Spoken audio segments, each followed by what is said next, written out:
Welcome back to another edition of the Knight Report podcast. I'm your host, Richie O'Leary, and today to preview this weekend's, I shouldn't even say weekends, this Friday night matchup between Rutgers and USC is Ryan Young of Trojansports.com. Ryan, how's everything going? Going great, Rich. Good to be here with you. Awesome. So let's jump right into this. USC, newcomer Big Ten, not the hottest start. What's just kind of the overall vibe of the program, and what's the overall vibe of being in the Big Ten Conference? That's one way to put it. It's become the what could have been season. They've had leads in the fourth quarter of every game, and they're 3-4. ESPN analytics had a great stat that in the last 20 years there have been 20 teams to have a lead in the fourth quarter of each of their first 7 games, and only 2 have managed a losing record with that opportunity to work with. USC being one, obviously, and it actually seems like they've been worse each week. Like each loss has been more crushing and more stinging. It's just like any one of them. You can see how it happens. Weird things happen, collapses happen, but to follow almost the same script with a little nuance each week and just lose in an even more damaging way each week just seems improbable to believe that it's happened. That's where we're at. This team was ranked, right around the top 10 in the country early on. Beat LSU in its opener, and it's just come unraveled since then. And the state of the program is the question. That's what fans are asking. They're very frustrated with Lincoln Riley. He has lost, I think, pretty much all of the honeymoon period. That started to fade last year, but at least my audience is very, very critical and doubtful even that he can get them over the hump and turn things around. It's not a good time right now, and it was so close to being a different season. It's hard to believe this is where we're at. So 3 losses in a row to Minnesota, Penn State, Maryland. What's the consensus among those losses? Is there one single thing to point out from those losses? Is it just like, I know you mentioned it's the fourth quarter basically, and they've had leads and they just kind of fell apart, but So it's almost probably useful for your audience for me to just kind of break it down real fast and just how brutal this has been. It's 4 losses in 5 games. We start with the Michigan loss. Their first Big Ten road game, tough environment, solid Michigan team. They take the lead midway through the fourth quarter. They had stopped Michigan on 6 straight series. They had stopped them 4 3-and-outs, a fumble, seemed to be in control. And then they give up a long run to Kalel Mullings and eventually a 4th and goal touchdown run and lose in crushing fashion. That happens. 2 weeks later, after beating Wisconsin, they go to Minnesota. They're up 7 points in the fourth quarter and driving for more against a Minnesota team that had managed only 10 points the entire game. So they have a chance to go up 10 points against a team that scored 10 points for 3.5 quarters. The offensive line collapses. Miller Moss gets hit as he's throwing. It ends up being a wobbly interception. Minnesota scores on 2 straight possessions and wins on a 4th down from the 1-yard line that was overturned on review. That's pretty crushing.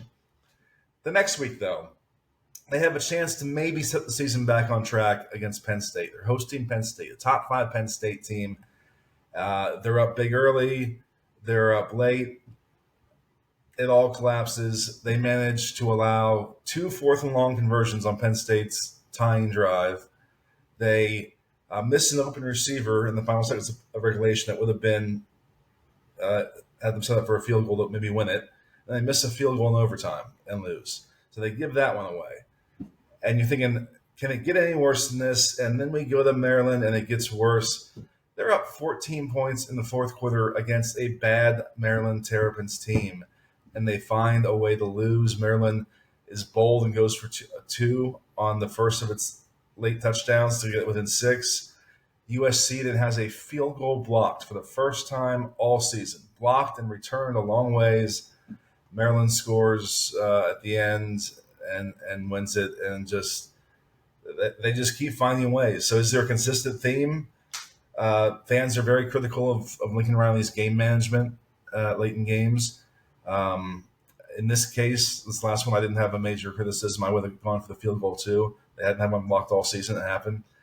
It's just the consistency is the defense's worst drive every game happens like right in the middle of the fourth quarter. It's always a 10-play, 75-yard drive, a 12-play, 75-yard drive, and it's just their worst moment of the game, always at the worst possible time. The offense always has a costly 3-and-out right in that fourth quarter range when the game's really hinging on what they do. It's just a team that can't close out games. I don't know how any more specific to get with it. It's hard to make sense of.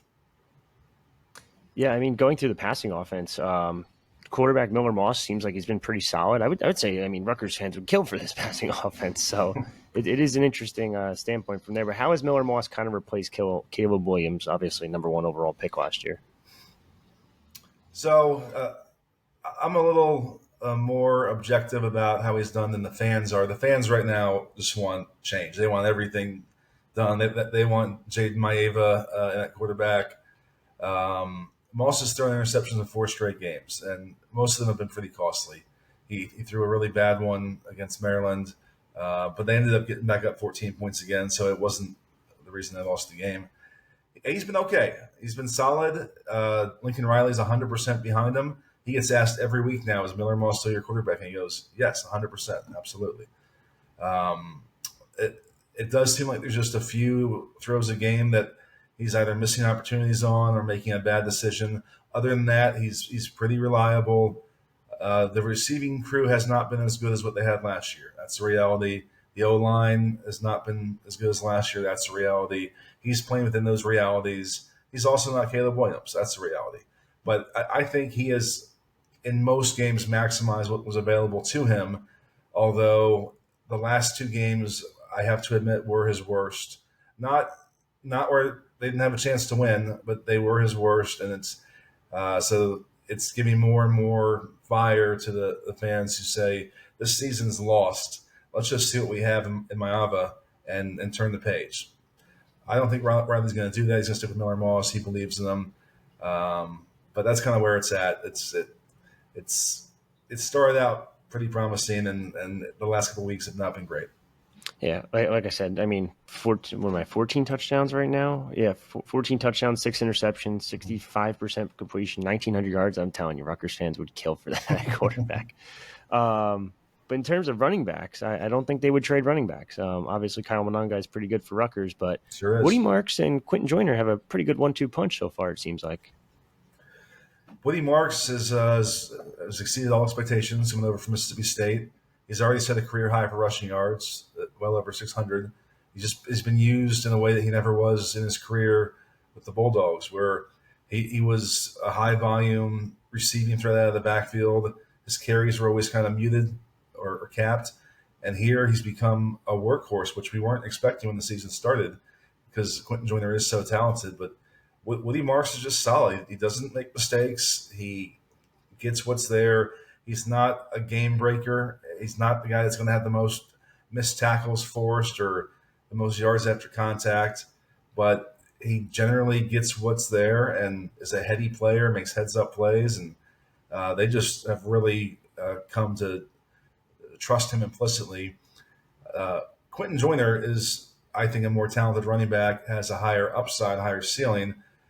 We saw it 2 weeks ago when he had a 75-yard touchdown run against Penn State and then a touchdown reception after that, and those were his only 4 or 5 touches all game. They don't trust him in pass protection, and he also missed a critical block in that Penn State game on a screen pass that would have gone for a first down. So he's raw in the areas of being a complete back, but as a pure runner, the guy's average 9.1 yards a carry, yet can't get any touches. I think he got 2 or 3 touches again this last game. So it's clearly a one-man backfield right now with Woody Marks. We ask every week, what does Joyner have to do to get more opportunities? And it's just be more consistent and it's not his talent as a rusher. It's everything else that they're still questioning with him. So you'll see a lot of Woody Marks. Maybe you'll see a few touches from Quentin Joyner. If you do, he's dangerous when he gets the ball. It's interesting. Is it just more or less like, because I mean, averaging 9 yards per carry, how do you not get the guy more carries?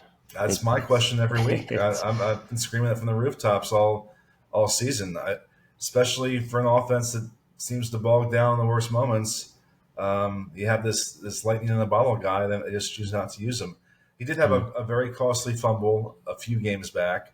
Like I said, he had a bad missed block against Penn State, but I would put him in a position to do what he does best. Don't ask him to go out and block on a screen pass. Don't have him in for that play. Mm-hmm.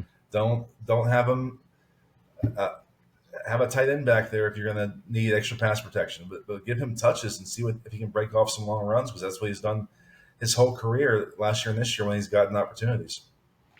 Now, let me ask you this: I know Henson technically has the offensive line coach position slash offensive coordinator. Is he calling the plays and kind of No, jumbling all this? that's I was just gonna a say it's title. Lincoln, right? That was a title to entice him to leave Okay. a good job at Texas A&M and come to USC. Uh, So, he, he's even himself dismissed it at one point. He was mhm. asked last year by someone who didn't understand the dynamics of that, and saying, "Well, as offensive coordinator, how do you feel the receivers are progressing?" He goes, "Oh no, I coach the offensive line. Okay, So that's that's fair. his job." Speaking of wide receiver room, I know they're super talented on paper, but I know after talking to you a couple weeks ago, they really weren't producing at the rate you thought they would. Is that still kind of the case? Yeah, it is. I mean, they don't have a true number one receiver. Mm-hmm. Um, the guy we thought it was going to be Jacoby Lane, who had some really big games early on, has just not backed it up and had some missed opportunities. Then he comes back and has one of the best catches of the year last week on a one-handed contested catch in the end zone. So, but that's kind of this group in a nutshell: talent galore, Mm-hmm. consistency not so much. Almost every guy in that group has had some bad drops, has struggled to win 50-50 balls or contested balls downfield. Mm-hmm. There's just not a lot of reliability. The guy who's emerging right now, who may become that, is Makai Lemon, who was kind of the fourth of the four in terms of preseason buzz, and Mm-hmm. then he got a concussion against Michigan and missed the next week. But he's led the team in receiving each of the last 2 weeks. He's just he seems to be the most sure-handed of the bunch, and he's a great yards after catch guy. He's got the speed, he's got physicality, and they've given him a lot more the last 2 weeks. So he might be emerging as their number one, but they don't have a true number one. It's a talented group that just hasn't yet put it all together. Deuce Robinson has chipped in big plays almost every week. I think he's had a touchdown in 4 of the last 5 games, but the volume of catches and the yards just isn't there. So it's always one or two splash plays and not much else. Zachariah Branch has just not had the season anyone thought for the former 5 star. Mm-hmm. The consensus now seems to be that it's got to be in his head that he had a slow start, and now he's just thinking too much about it because he's just not been a factor in either the return game or the receiving game almost this whole season since the season opener. So it's definitely not been what we all expected that group was going to produce when you have 2 5 stars, a third top 100 prospect, and a guy in Jacoby Lane who was a Mm-hmm. 3 star, but everyone knew was a 4 star talent. It's just not been the output that we would have guessed it would have been. So jumble that with the running backs, the quarterback. It just seems like there's a lot of issues for USC on offense. Is it more of Lincoln Riley just trying to put a square peg round hole? Is it lack of development? Like what would you kind of say is just the consensus on why this offense is just struggling? Hmm, that's a hard question to answer. The biggest critique of Lincoln, and this has been throughout his time, is that he just doesn't stay committed to the run game. Mm-hmm. And if we're being objective about what this team does well, it's run the ball. Their pass protection remains very iffy. They have a young left tackle and redshirt freshman Elijah Page, who just every game has just a few costly breakdowns. What they have done well the last 3 weeks is run block. And if you're looking at their strengths, play of their strengths, you would think that they would be leaning heavily into that run game. And they will early at times, and then it just seems to go away from it in the second half consistently. So that's been a major criticism of Riley. The O line in general has capped the upside of this team because they just can't give Miller Moss enough protection consistently to be the same kind of downfield attack they were in the past. If you look Mm-hmm. at, I don't have numbers in front of me, but the pass plays of 20 yards or more in the air are just down Mm-hmm. dramatically from the Caleb Williams seasons. And Caleb was transcendent talent and a much better arm talent than Moss. So that's part of it, but also the protection is part of it. So those are the main factors as I see it. There's still talent, but they the offensive line limits things, and then they probably aren't leaning into what they actually do best, which is run the ball, because it's a little counter to just the way Lincoln's always been with having quarterbacks put up massive passing numbers. I mean, looking into this week, second worst rushing defense in Big Ten at Rutgers. So you would assume that they're probably going to try to at least run the ball a lot, or you Never would assume think. anything. Never assume anything. That's fair. Defense. What's this? There's consensus around this entire defense so far. New DC coming over from UCLA. Kind of big news right there. Yeah, Dan Lynn came over from UCLA and really almost immediately made an impact, and they were just a much more cohesive, cogent unit. They were a better tackling group. They were really pretty good for the first few games, and then injuries struck in some really key places. And the guy they're missing most is Eric Gentry, who is he's a 6'6" linebacker. He's a six foot six like string bean that just does not fit the mold of a linebacker. Had flashed the last 2 years, but this staff really found a way to utilize him in a variety of roles. He could be a traditional inside backer. He could be in the slot with his wingspan causing trouble. He could be rushing off the edge. He was their best player. He was their leading tackler. He was their leading sacker, tackle for loss guy, and their best big play guy. And he got 2 concussions early this season and made the decision to redshirt the rest of the year to protect his health. I think that his plan is still to come back next year, I think. But it was just a response to 2 concussions, or he said multiple concussions. We only know of 2. It could be more. Who knows? But that's changed the whole complexion of this defense. They don't have another guy like that.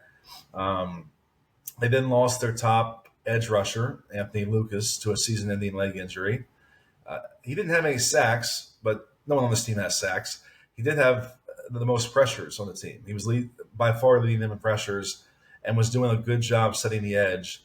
So they lost him at a spot where they didn't have a lot of depth.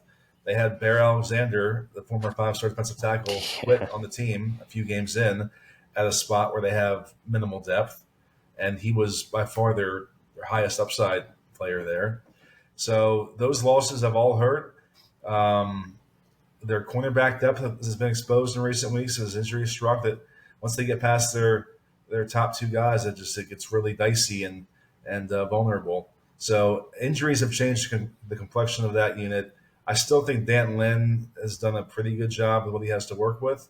They're definitely better than last year defensively. Last year's defense, like, you couldn't ever expect or think they were going to make a stop. And it seemed like any punt they forced was fluky or fortunate. Like, it wasn't their own doing. It just, oh, thank goodness they finally got the team to punt. This defense gets stops all the time. It gets key stops, gets turnovers, can go a long stretch of shutting down a team. So it's a much better defense than it's been in a while. But they're not where they need to be talent-wise overall to be an elite defense. And when you lose a few of your top guys and that depth gets tested, that's where they're at. It's really changed the complexion of things. So now they're a much more vulnerable unit than they were a month ago. It's interesting the way you describe them, because if you take those names out and of you describing the defense from top to bottom, I would say it's very similar to Rutgers defense. Top linebackers out for the season, sack leader also, top pressures guys now out for a little bit. Aaron Lewis was out last week for Rutgers. Cornerback, there's no depth. It's almost like the same exact thing. It's a little Very wild similar. how that works, but and that's hard to overcome when you're not a Georgia and you don't have 5-star guys stacked 3 deep at spots, and they just haven't. They floundered for 2 years with Alice Wrench as their defensive coordinator and an effective recruiting. And they had a reset this offseason, but they need a couple really good classes in a row to get that talent to where it needs to be, and it's just not there this year. And actually, this morning on his Zoom call with us, Lincoln Riley was really candid about that. He was asked how he felt Dantlin had done trying to get more pressure on quarterbacks and being creative. And he goes, ultimately, all he has to work with is what he has. And so you have to play the strengths of who you have. You have to be creative. Basically saying we don't have the talent up front to be a dominant, you know, sack oriented team. So we have to be creative. It has to come from safety blitzes. It has to come from the skies blitzes. We don't have those one on one overpowering guys that are going to get in the backfield. They pretty much said that today. Rutgers runs the ball over 60% of the time in just about every game this season, every game last season under new OC Kirk Schrocker. Not even new anymore, I guess, year and a half. But how would you describe their or USC's running defense, just for the sole fact that, like you mentioned before, Gentry's out, their defensive line's kind of struggling to create pressures. I can't imagine they're doing any better in the rushing defense category. So Yeah, it's been up and down. There's been games where it was very solid. They've had more breakdowns in recent weeks. On the whole, they've been a pretty solid tackling team, which has been a change from last year. There's been a mhm. couple of games that have been not that way, but I don't. I think they're capable of any week coming out and having a great plan against the run. I just Mhm. it's hard to predict right now what you're going to get each week. So I could be saying this, and they could give up 280 yards on the ground on Friday, or they could come out and be really stout, and that be the reason why USC wins the game. It's hard to Mhm. predict. Special teams. You mentioned it before. Blocked kick last week. Well, I think it was last week. Yeah, Yeah, last week versus Maryland. Rutgers is very well known for blocking kicks under Greg Schiano. I think they lead the nation in the past 5 years, 4 years since he's been back, and block kick slash punt. How big of an issue has that been? Is it just the one on the year, or is there a yeah, but couple others? it was just the one, and um, that's why it was an interesting debate afterwards. So it was a fourth and one. They're up 6 points. It was a Hmm. fourth and one, like a 42-yard field goal, and because of how it turned out, the fans are all like, how could he not go for it on fourth and one and ice the game and this and Hmm. that? And I was with him. I'm like, you have a kicker who's been pretty solid all year. It's a 42-yard shot to go up 9 points. That's the play. I wasn't even thinking of a block as a possibility because it hasn't happened all year. So now that it's happened, you have to be a little more aware of that vulnerability. But it hadn't been a problem to this point. I don't know. We never got much of a response as to what they diagnosed as to why that happened. I'm guessing it was not something that they're overly concerned about becoming a Hmm. trend, just because they've kicked a lot this season and it's not been an issue. Gotcha. Return game, is there really much of one? I know Zachariah Branch was hyped up as this giant return man, and I feel like he hasn't really done a whole lot this year. There should be one. Yeah, he was awesome last year. He had two returns, a punt and kick return for touchdown in Hmm. his first handful of games. He was electric. In the very first game this season against LSU, he had a long one where he let himself get tackled by the punter, or else it would have been a touchdown. And Hmm. ever since then, he's just been hesitant. He's calling for fair catches on punts when he has plenty of room to run. Especially this last game, we're sitting in the press box going, "Is he ever going to try and return a kick again?" Because like you can't ask for any more space than he had. And he's calling for fair catches, where he Hmm. used to be one of the most aggressive guys in that department. The guy that just thought, "Give me a sliver of space and I can take it to the house." Again, it just seems like there's something in his head right now that it's just he's not had a great season, and the pressure of that and everyone talking about it each week seems to be getting to him. Is my best guess. Uh, but no, he has not been much of a factor. They'll stick with him back there because of his upside, but uh, I don't know what's going to change. Kind of weird to ask this one, considering a couple weeks ago he did end up missing the field goal to at least put USC up 33-30. Uh, Game on the line. Can the kicker hit a field goal from 50 in? Yeah, yeah. Now there are obviously a couple notable whiffs. Now you have the miss in overtime Hmm. against Penn State, and you had the block this last week. But I mean, on the whole, he's nailed the. I don't have it in front of me, a good percentage, and Hmm. they trust him from long. They won't hesitate to have him go from 52 or 54 or in that range. He's had several attempts from that distance, and even the one he missed or ones he's missed were like just right there. It wasn't like it Hmm. was way short or way off. He's a pretty reliable kicker. Had a great season last year for Georgia Southern. Transferred in. They have full confidence in him for sure. Michael That's Lance being his name. yes, yeah. Michael Lance. I knew I had it somewhere. I just couldn't find it. But all right. So Friday night, 11 p.m. Eastern, 8 p.m. Pacific. 14-point favorites. What are you kind of thinking for this one? Well, I'm just consistently wrong every week now, so I feel the same way. um, I have to imagine that they turn the tide at some point, and being Hmm. home and just looking at the recent results for Rutgers, I I'm inclined to say USC 38-24, so I'm pretty much right on that spread, 38-24. Okay. But with the way it's gone, I'm sure Rutgers will win by 1 point in the final seconds and in a dramatic fashion, and I'll write the exact same story I've written five times this season. Yeah, this is a tough one for me. I keep going back and forth because this USC offense has explodability. I don't even know if that's a word. They can explode at times, I should say. Yeah, They just have to put it together. And Rutgers' rushing defense stinks. And you said Woody Marks is pretty good. Quentin Joyner, we know, is pretty good.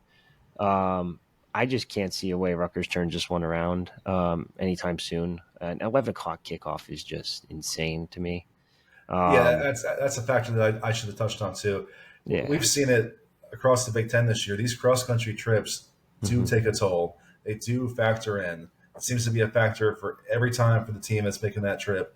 And on a short week with that kick time, that's about as bad as you can ask for a setup. Yeah, I don't get it. I mean, it's tough. Like playing, I feel like I'd prefer to play 8 in the morning your time. I'm coming to the East Coast versus 11 p.m. this Yeah, way. It's just like that. Just sounds insane to me. So I just can't see them really waking up for that. Plus, the offense hasn't been the issue. The defense needs to wake up. But yeah, I don't see Rutgers winning this one. I'm going to say like 34-21. So it's like right on that edge of that spread too. yeah. Yeah, it's a weird game. I can't see it. So. Last but not least, we always ask people this: what kind of situation does USC have with NIL currently? I know every school has a different scenario with it. They still recruit pretty well, so I would assume the NIL's got to be decent.